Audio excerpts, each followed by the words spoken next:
Que la crainte de l'Éternel soit sur nous.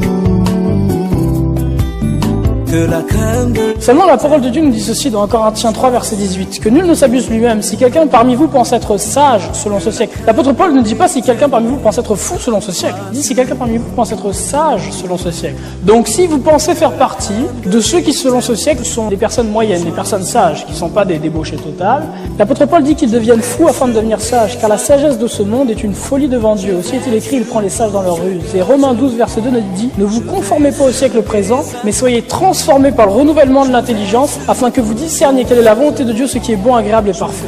Le standard par rapport auquel nous devons juger les choses, ce n'est pas le standard du monde, c'est le standard qui ne change jamais. Le standard qui est le même éternellement, celui qui ne change pas, la parole de Dieu. En fonction de ça, nous devons juger. C'est en fonction de ça que nous devons déterminer comment nous habiller, comment adorer, comment prier, comment faire toutes ces choses-là. Ici, et non pas en regardant aux hommes qui sont autour de nous. Le cœur de l'homme est tortueux par-dessus toute chose.